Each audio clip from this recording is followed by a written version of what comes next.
Gané el juego de la lotería de mi ciudad y cuando mi familia se enteró, renunciaron a sus trabajos esperando que los mantenga. No hay nada que te prepare para el silencio que sigue después de que la máquina de la lotería emite ese pequeño sonido agudo. Compré el boleto en la misma tienda de conveniencia de siempre, con el mismo cajero somnoliento de siempre, en un martes lluvioso. Revisé los números esa noche, casualmente, mientras mi esposa, Ana, preparaba la cena. Y allí estaban los 6 números. 8 millones de dólares. El primer sentimiento no fue alegría, fue náusea. Grité.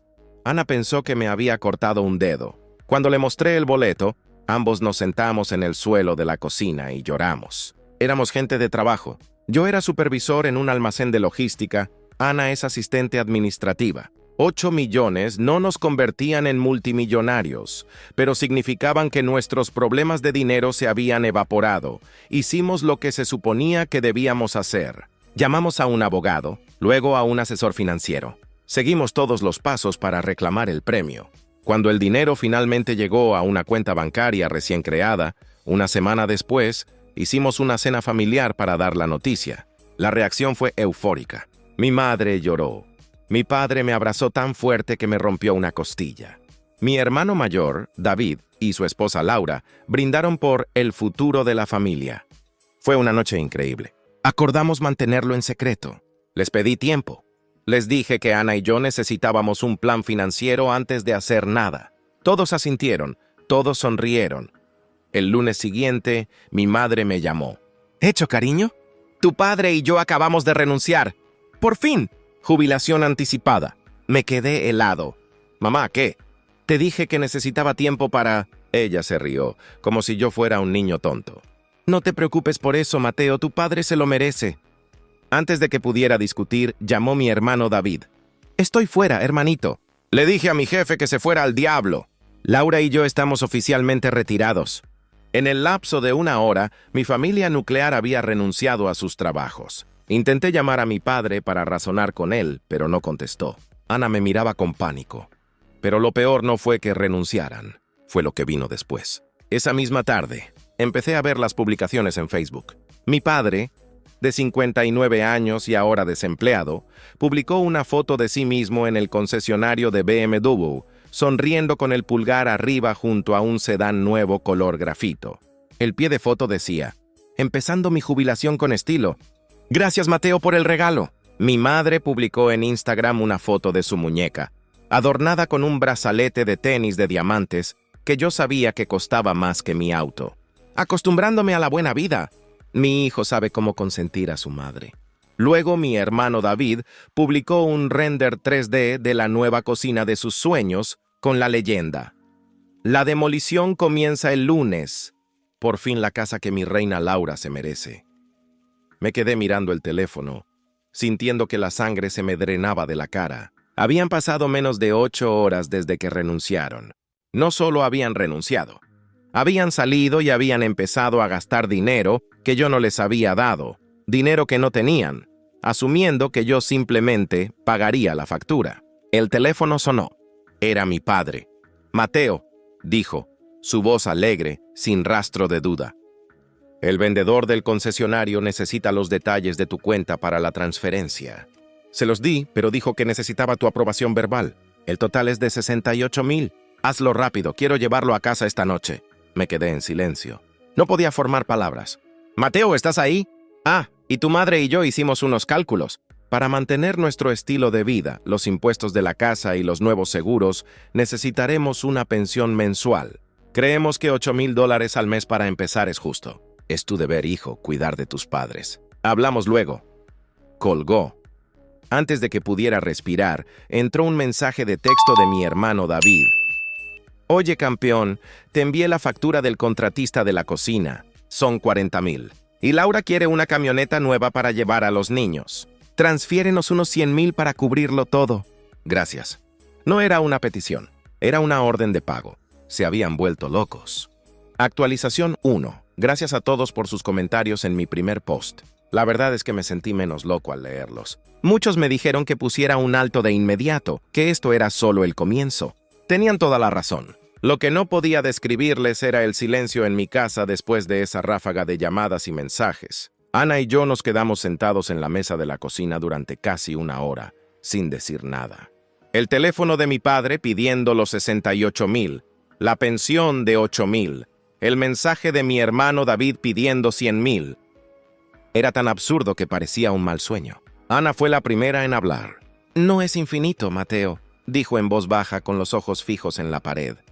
8 millones después de impuestos se reduce a unos 5. Si pagamos lo que piden, más sus pensiones mensuales, estaremos en la quiebra en 3 años. Y nosotros seguiremos teniendo que trabajar. Tenía razón. El pánico inicial se estaba convirtiendo en una rabia fría y profunda. Pasamos esa noche sin dormir. Las publicaciones de Facebook seguían apareciendo. Mi cuñada Laura publicando fotos de bolsos de diseñador que no podía esperar a comprar. Mi madre presumiendo del nuevo brazalete. Estaban celebrando sus compras con mi dinero. Mi dinero. El que yo gané con un trozo de papel comprado en un martes lluvioso. No llamé al concesionario de BMW para aprobar la transferencia. No respondí el mensaje de David. Simplemente apagué mi teléfono. Por supuesto, eso solo empeoró las cosas. Al día siguiente, martes, mi teléfono se encendió con una docena de llamadas perdidas y mensajes de texto furiosos. ¿Dónde estaba? ¿Por qué no contestaba? El vendedor de BMW estaba molestando a mi padre. El contratista de la cocina necesitaba el depósito. Me estaban tratando no como a un hijo, sino como a un departamento de contabilidad que se había retrasado en los pagos. Decidí que esto no podía manejarse por teléfono. Tenía que ser cara a cara. Le envié un mensaje de texto grupal a mi padre y a mi hermano. Necesitamos hablar. Todos.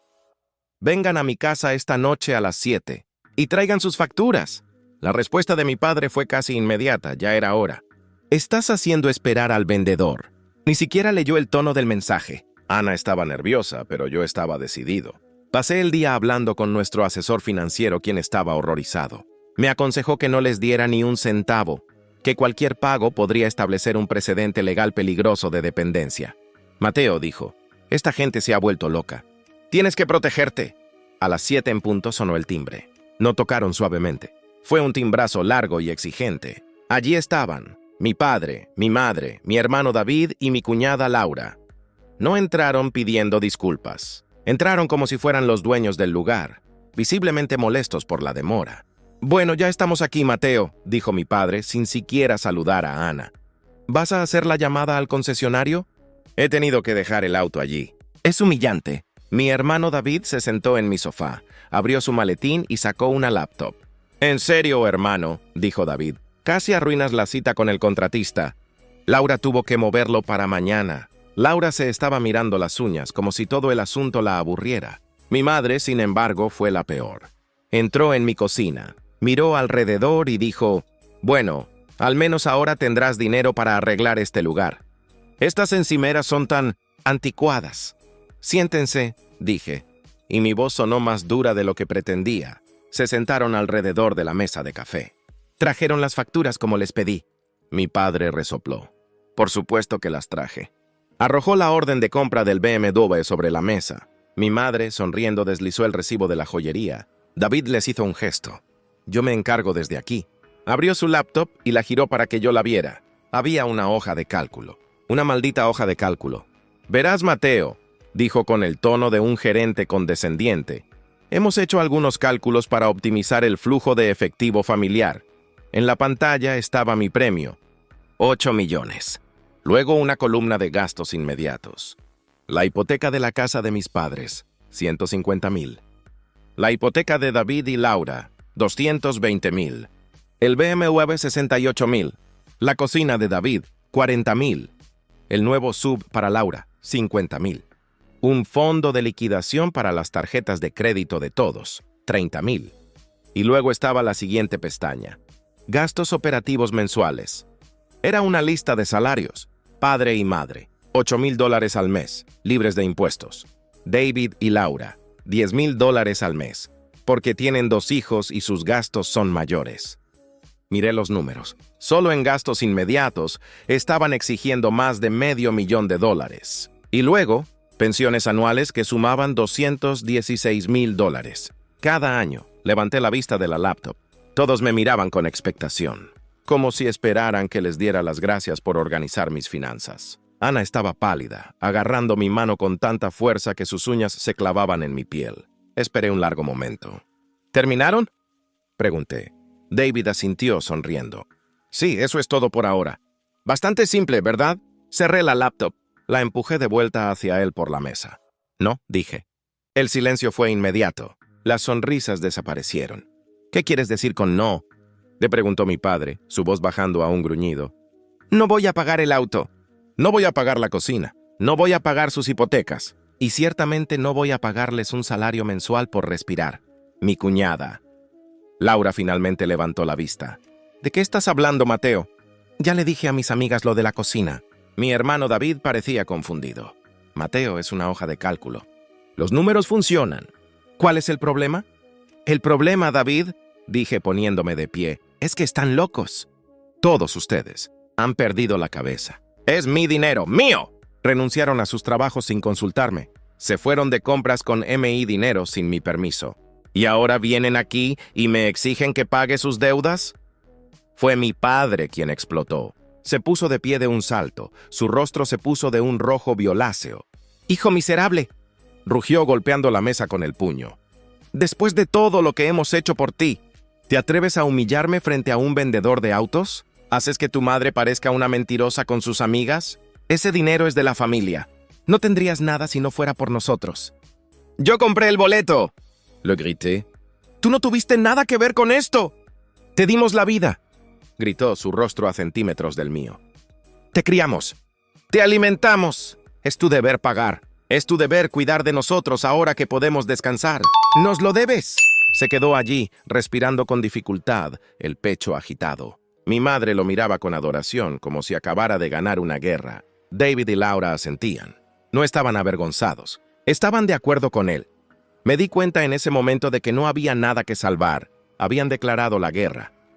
Actualización 2. Han pasado 2 semanas desde esa horrible reunión. 2 semanas de una guerra fría que se convirtió en una campaña de acoso total. Como muchos de ustedes predijeron en los comentarios, la explosión de mi padre fue solo el comienzo. Cuando se fueron de mi casa esa noche, gritando insultos y llamándome traidor, Ana y yo nos quedamos temblando. Esa misma noche, llamé a una compañía de seguridad 24 horas. Al día siguiente, cambiaron todas las cerraduras e instalaron un sistema completo de cámaras y una reja más alta en el jardín. Ana pensó que estaba exagerando. Yo sentía que no era suficiente. Tenía razón. La primera semana fue de un silencio aterrador.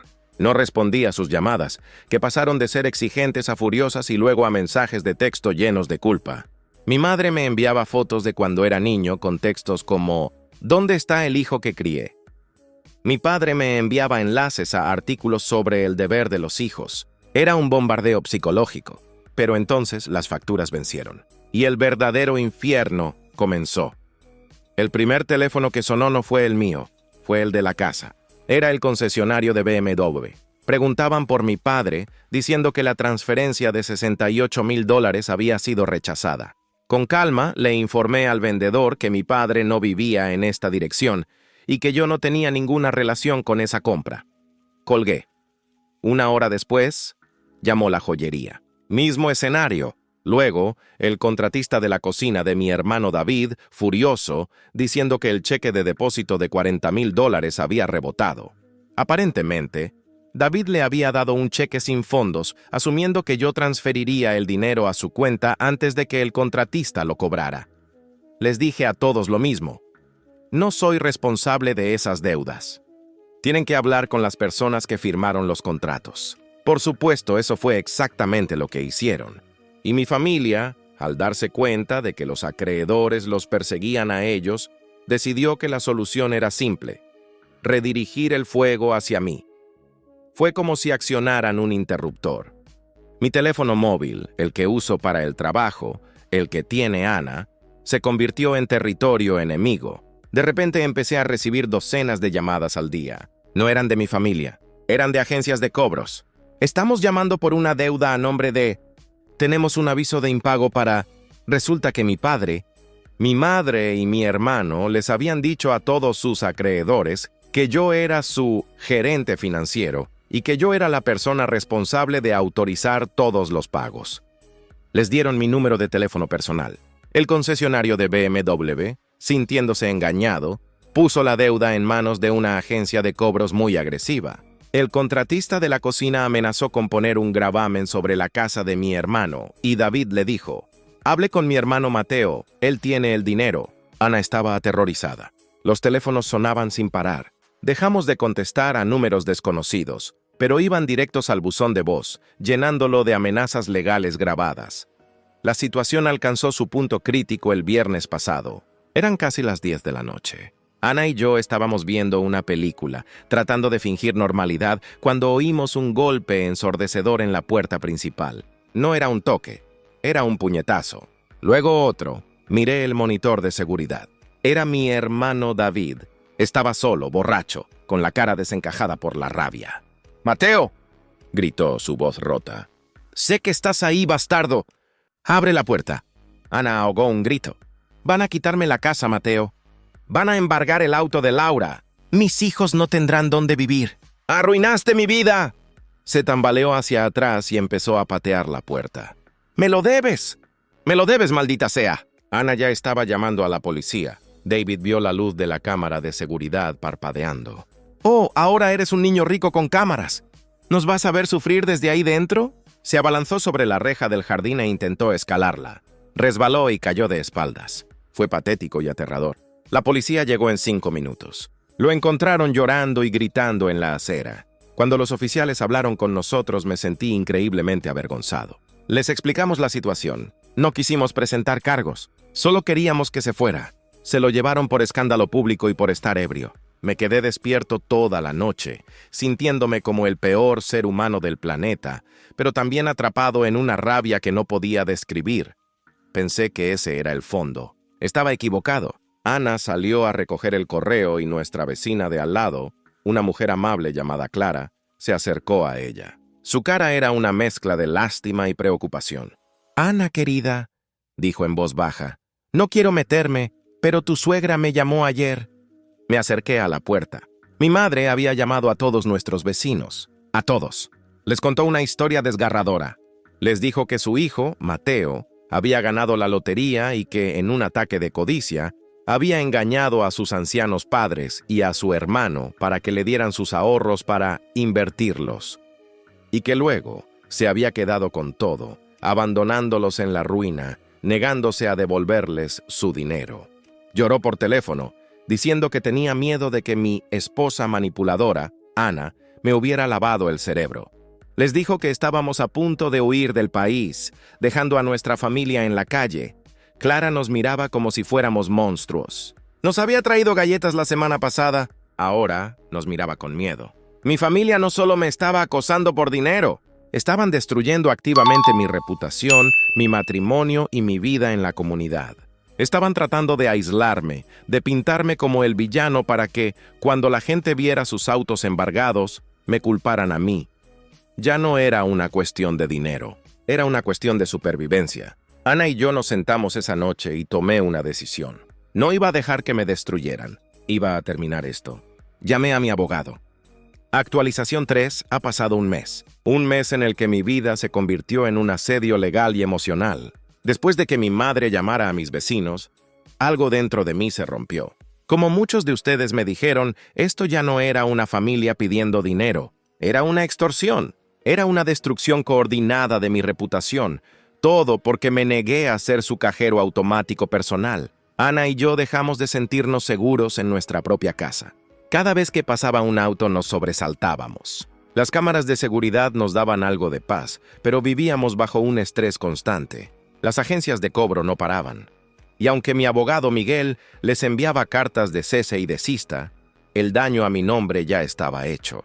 Me llamaban a mi trabajo, un lugar que quería mantener separado de este circo. Mi jefe me llamó a su oficina visiblemente incómodo, diciendo que había recibido una llamada de un investigador de fraudes preguntando por mí. Era mi padre. Estaban tratando de arruinarme activamente. Miguel, mi abogado, fue mi ancla. Era un hombre mayor, de voz tranquila, que parecía haberlo visto todo. «Mateo», me dijo en su oficina, «tienes 2 opciones. La primera es la guerra nuclear.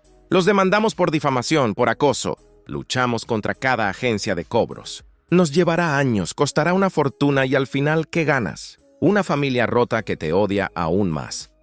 La segunda opción es la cirugía. Es dolorosa, es rápida y cortas el cáncer de raíz. Le dije que eligiera la cirugía. No me importaba el costo. Quería que esto terminara. El plan de Miguel fue brillante en su crueldad legal. Pasamos la siguiente semana en silencio. Dejamos que las deudas de mi familia crecieran. Dejamos que los intereses se acumularan. Dejamos que el pánico se asentara. El concesionario de BMW finalmente recuperó el auto de mi padre, dejándolo furioso y, por primera vez, asustado. El contratista de la cocina de David amenazó con demandarlos y poner un gravamen sobre su casa. Mi familia, al darse cuenta de que su campaña de acoso no estaba funcionando, cambió de táctica. Empezaron a dejar mensajes de voz lastimeros. Ya no eran exigencias, eran súplicas.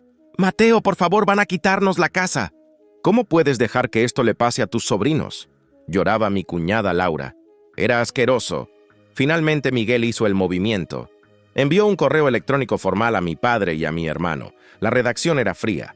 El señor Mateo es consciente de las dificultades financieras que sus recientes decisiones de carrera y gastos han causado. Está dispuesto a ofrecer una solución única y final para resolver todas las deudas pendientes. Fijó una reunión en sus oficinas para el viernes siguiente. Les dijo que trajeran una lista completa de cada centavo que debían, con las facturas originales. La respuesta fue inmediata. Aceptaron, sin duda pensando que habían ganado, que yo finalmente me había doblegado. El día de la reunión, Ana y yo llegamos primero. Miguel nos sentó en una gran sala de conferencias. Él se sentó a la cabecera. Cuando mi familia llegó, me sorprendió su apariencia. Se veían desgastados. Mi padre, usualmente orgulloso, parecía más viejo y encorvado. Mi madre nos miró con odio. David y Laura evitaron mirarnos. Se sentaron al otro lado de la larga mesa de caoba. «Buenos días», dijo Miguel con una cortesía helada. «Entendemos que tienen una serie de deudas que contrajeron bajo la suposición de que el señor Mateo las pagaría. ¿Tienen el total?». David, volviendo a su papel de gerente, abrió su laptop. «Sí, incluyendo la penalización por la cancelación del contrato de la cocina, las tarjetas de crédito al límite que usamos para gastos de manutención, la penalización por la devolución del BMW y las hipotecas. El total es de $380,000. Esperaba sentir rabia, pero no sentí nada, solo un cansancio profundo. «Y por supuesto», añadió mi padre, su voz tratando de sonar fuerte, «necesitamos discutir la pensión mensual de nuevo». «Claramente no podemos». Miguel levantó una mano. El movimiento fue tan repentino que mi padre se calló. «No habrá ninguna pensión», dijo Miguel. «Hoy no estamos negociando. Estamos ofreciendo una liquidación». Puso una pila de papeles en el centro de la mesa y la deslizó hacia ellos. «El señor Mateo está dispuesto a pagar la totalidad de esas deudas. Los $380,000. Hoy. Ahora mismo». Vi cómo se relajaban. Una sonrisa arrogante apareció en el rostro de mi hermano. Mi madre parecía victoriosa. «Sin embargo», continuó Miguel, «este pago está sujeto a una condición». Sacó un segundo documento, mucho más grueso. «Este es un acuerdo de liquidación final y completa. Establece que este pago representa la totalidad de cualquier apoyo financiero, regalo, préstamo o herencia futura que ustedes puedan esperar recibir del señor Mateo. Al firmar, renuncian a cualquier reclamación futura sobre su patrimonio, sus ingresos o sus bienes, a perpetuidad. Declara que esta es una transacción comercial para saldar las deudas que ustedes generaron y nada más». El silencio volvió. Mi padre cogió el documento. «¿Renunciar a la herencia? ¿Qué clase de truco es este?» «No es ningún truco», dije hablando por primera vez. «Es el precio. ¿Quieren el dinero? Firman el papel. Es así de simple. O firman y sus deudas desaparecen. O no firman, se van de aquí y se declaran en bancarrota. No me importa de ninguna manera». David comenzó a leer el documento rápidamente. «Esto es ridículo. ¿Y si necesitas nuestra ayuda? ¿Y si hay una emergencia médica?» «Entonces estaré solo», respondí. «Como lo he estado durante el último mes». Discutieron en susurros durante 10 minutos. Mi madre estaba furiosa, pero mi padre, mirando las cifras de las deudas, parecía darse cuenta de que no tenía opción. Estaban atrapados. Si no firmaban, lo perdían todo. Si firmaban, perdían el control sobre mí. Finalmente, mi padre tomó un bolígrafo. Bien, lo firmaremos. Pero que conste que esto es un insulto. Uno por uno firmaron. Mi padre, mi madre, David y Laura. Sus firmas eran trazos enojados sobre el papel. Miguel tomó los documentos, los revisó y asintió. Excelente. Hizo una llamada rápida. La transferencia de los fondos a sus acreedores ha comenzado. Recibirán las confirmaciones por correo electrónico en 1 hora. Se pusieron de pie, con aire de suficiencia. Habían conseguido el dinero. Bueno, dijo mi hermano cerrando su laptop. Supongo que hemos terminado. No del todo, dijo Miguel. Se puso de pie y fue hacia una mesa auxiliar donde había un juego de sobres. Ahora que nuestra transacción comercial ha concluido, tenemos un último asunto. Le entregó un sobre a mi padre, uno a mi madre, uno a David y otro a Laura. Me miraron confundidos. «Ábranlos», dije. Los abrieron. Dentro no había más dinero. Había órdenes de alejamiento de emergencia. A partir de este momento, dijo Miguel, su voz ahora de acero, tienen prohibido contactar al señor Mateo o a la señora Ana. No pueden acercarse a su casa ni a sus lugares de trabajo. Cualquier intento de comunicación, directa o indirectamente a través de terceros, resultará en su arresto inmediato. La cara de mi padre pasó del rojo al blanco. Mi madre dejó caer el papel como si le quemara. «¿Qué es esto?» «¡Estás bromeando!», gritó David. «No bromeo», dije poniéndome de pie. «Pagué sus deudas. Compré su libertad de mí. Ahora son extraños. Nuestra familia ha terminado. Si vuelvo a verlos o si vuelvo a oír de ustedes, llamaré a la policía. Salgan de esta oficina». Mi madre comenzó a gritar, a llamarme un monstruo, un hijo desgraciado. Mi padre intentó abalanzarse sobre la mesa, pero 2 guardias de seguridad, que yo no había notado que estaban fuera de la puerta, entraron en la habitación. Los escoltaron fuera, entre gritos y maldiciones. Cuando la puerta se cerró, me desplomé en mi silla. El silencio en la sala de conferencias era absoluto. Ana estaba llorando en silencio. Miguel me puso una mano en el hombro. «El cáncer ha sido extirpado, Mateo. Ahora puedes empezar a sanar». Actualización 4. Han pasado 4 meses desde la reunión en la oficina de Miguel. 4 meses de un silencio casi total que fue, honestamente, la mejor inversión que he hecho. Las órdenes de alejamiento funcionaron como un muro de piedra. El acoso cesó de la noche a la mañana. No más llamadas, no más mensajes, no más vecinos mirándome con lástima o desconfianza. Ana y yo usamos ese tiempo para sanar. Siguiendo el consejo de Miguel, vendimos nuestra antigua casa, la que ahora se sentía contaminada, y compramos una propiedad más pequeña en una comunidad cerrada al otro lado de la ciudad. Cambiamos nuestros números de teléfono. Por primera vez desde que compré ese maldito boleto sentimos paz. Delegué toda comunicación restante a Miguel. Él se encargaba de cualquier cabo suelto. El primer cabo suelto apareció hace unas 6 semanas. Miguel me llamó. «Mateo», dijo, «solo para informarte. El BMW que le pagaste a tu padre ha sido embargado». Me quedé en silencio. «¿Embargado? Pero si yo lo pagué al contado». Miguel soltó un suspiro seco. «Pagaste el auto, sí, pero no pagaste el seguro, ni el impuesto de circulación, ni las tasas de registro. Aparentemente tu padre no pagó nada de eso. Condujo un auto de lujo sin seguro durante casi 2 meses hasta que lo detuvieron. El auto fue confiscado y, como no pudo pagar las multas de la grúa y el depósito, el Estado lo subastó para cubrir los gastos». Me reí. No fue una risa alegre, fue un sonido corto y amargo. Había tenido un auto de $68,000 y lo perdió por pura incompetencia y arrogancia. La segunda llamada de Miguel llegó hace un mes. «Noticias sobre la casa de tus padres», dijo. Como recordarán, la hoja de cálculo de David incluía pagar la hipoteca de mis padres. Yo me había negado. Pero en la reunión final, para cortar todos los lazos, acepté pagar esa deuda hipotecaria. Así que la casa era técnicamente suya, libre de deudas. «Resulta», continuó Miguel, «que libre de deudas no significa gratis. No han pagado los impuestos sobre la propiedad de este año. La ciudad les ha enviado 3 avisos. Ahora están en mora y enfrentan un posible gravamen fiscal». De nuevo, me di cuenta de su absoluta falta de previsión. Habían renunciado a sus trabajos, habían gastado fortunas en joyas y nunca pensaron en los gastos básicos de la vida. «No hagas nada», le dije a Miguel. «Deja que los avisos sigan llegando». La verdadera bomba, sin embargo, cayó la semana pasada. Esta vez fue un correo electrónico de Miguel que simplemente decía: «Necesitas ver esto». Fui a su oficina. Me mostró una notificación legal.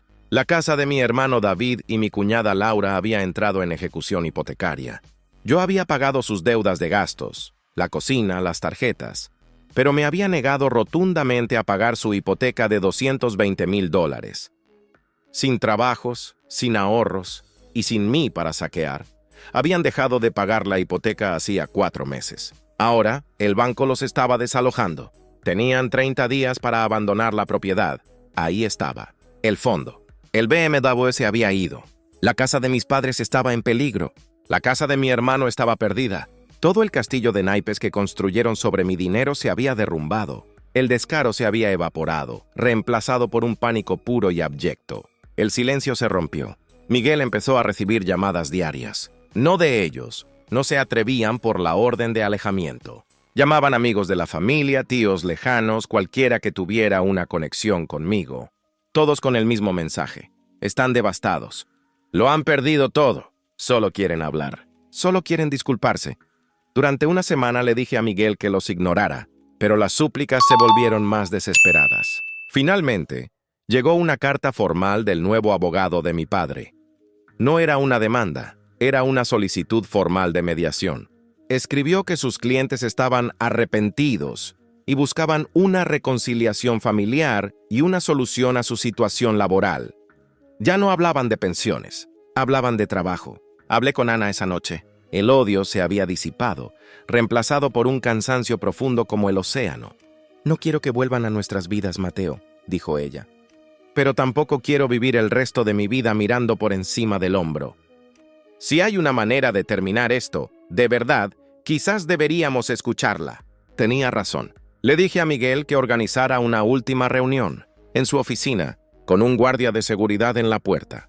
Les dije que podían venir a hablar, pero que no trajeran ninguna hoja de cálculo.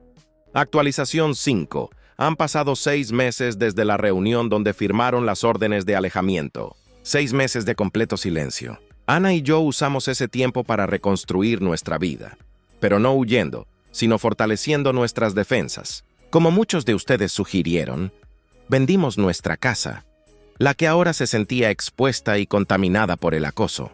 Compramos una propiedad más pequeña, más fácil de mantener, en una comunidad cerrada al otro lado de la ciudad. Cambiamos nuestros números de teléfono y creamos una LLC, Sociedad de Responsabilidad Limitada, bajo un nombre genérico para mantener todas nuestras futuras inversiones y propiedades, separando completamente nuestro nombre personal de nuestro patrimonio. El dinero de la lotería dejó de ser una ganancia inesperada y se convirtió en una fortaleza. Durante esos 6 meses, dejé que la realidad siguiera su curso. Miguel, mi abogado, recibía informes periódicos. El BMW fue embargado. El SUV de Laura también. Las casas que yo había salvado de la deuda, la de mis padres y la de mi hermano, se convirtieron en cargas insostenibles. Sin ingresos, no podían pagar los impuestos de propiedad, los servicios públicos, ni el mantenimiento. La casa de mi hermano David entró en ejecución hipotecaria. Esta vez, el banco se la quitó. Él, Laura y mis sobrinos tuvieron que mudarse a un pequeño apartamento de alquiler. La casa de mis padres estaba al borde de un gravamen fiscal. Estaban en la ruina. Habían pasado de tener trabajos estables a no tener absolutamente nada, todo por su propia arrogancia. La semana pasada, Miguel recibió una carta. No era de mi familia, sino del abogado que habían contratado. Las órdenes de alejamiento seguían vigentes, por lo que esta era la única forma de contactarme. La carta era una súplica formal. Mi familia solicitaba una reunión de mediación. No pedían dinero, no pedían pensiones.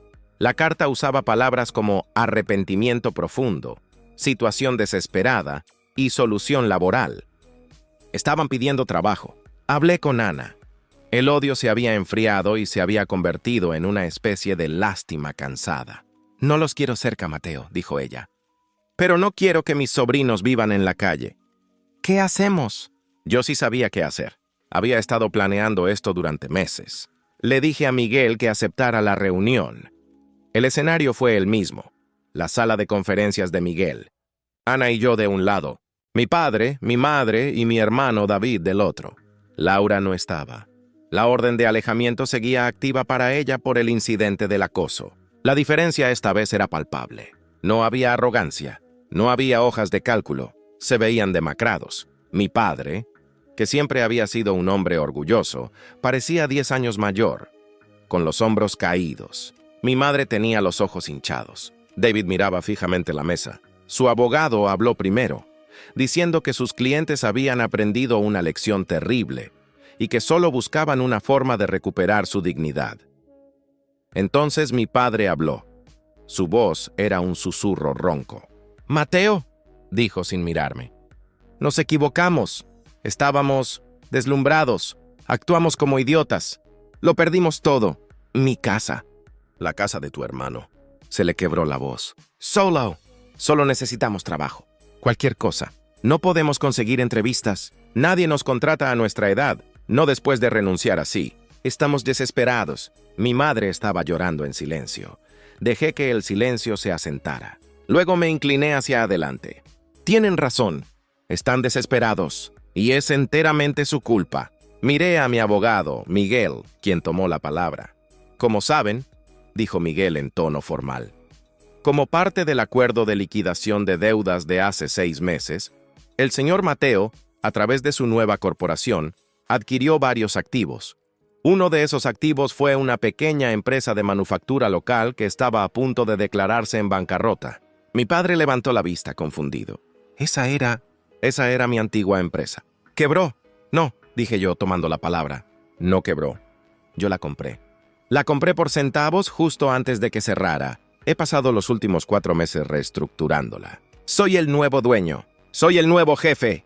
La comprensión golpeó a mi padre como un camión. Su rostro pasó del gris pálido al blanco ceniza. «Tú», susurró. «Así es», dije. «Y resulta que estoy contratando». Saqué 2 contratos de empleo de mi maletín y los deslicé sobre la mesa. «David», dije, «hay un puesto abierto en la línea de montaje. Turno de noche, salario mínimo. Empezarás mañana». David me miró incrédulo, luego tomó el contrato. «Y padre», continué, «necesito un supervisor de turno. Conoces las máquinas. Es tu antiguo puesto. Salario mínimo. Reportarás directamente a mí». Mi padre me miró fijamente, su mente luchando contra la humillación y la desesperada necesidad. «¿Salario mínimo? ¿Para mi propio puesto?» «Es eso, o la calle», dije con frialdad. «Tú mismo me enseñaste el valor del trabajo. Es hora de que recuerdes lo que es. No hay pensión. No hay bonos. Trabajas, te pagan. Faltas, te despiden. No somos familia aquí. Yo soy tu jefe y tú eres mi empleado». Mi madre ahogó un sollozo. «Mateo, ¿cómo puedes...?» La interrumpí. «Esta es la única oferta. La toman o la dejan». David firmó el papel tan rápido que casi rompe la hoja. Mi padre se quedó mirando el contrato durante 1 minuto entero. Finalmente tomó el bolígrafo y firmó. Se pusieron de pie, derrotados. «Bienvenidos a la compañía», dijo Miguel con una sonrisa helada. «Recursos Humanos los espera mañana a las 8 a.m. para sus pruebas de drogas». Salieron de la habitación sin decir una palabra más. Ana me tomó la mano por debajo de la mesa. No nos sentíamos victoriosos, solo nos sentíamos terminados. Quiero agradecer a todos los que me leyeron y me dieron consejos durante este infierno. Me ayudaron a mantenerme fuerte. La moraleja de mi historia es algo que mi padre solía decirme, irónicamente. El dinero no crece en los árboles. Ellos vieron mi premio como una cosecha mágica, algo que les pertenecía sin esfuerzo. No entendieron que el dinero es solo una herramienta. Puede construir un futuro, o puede quemar tu vida hasta los cimientos. Mi familia eligió el fuego. Yo elegí ser el dueño de las cenizas. Querían mi dinero sin el trabajo y ahora tienen que trabajar y el dinero sigue siendo mío. Estoy en paz. Soy libre. Y el lunes por la mañana tengo una evaluación de desempeño con mi padre. Gracias por escucharme. No olviden suscribirse para más historias.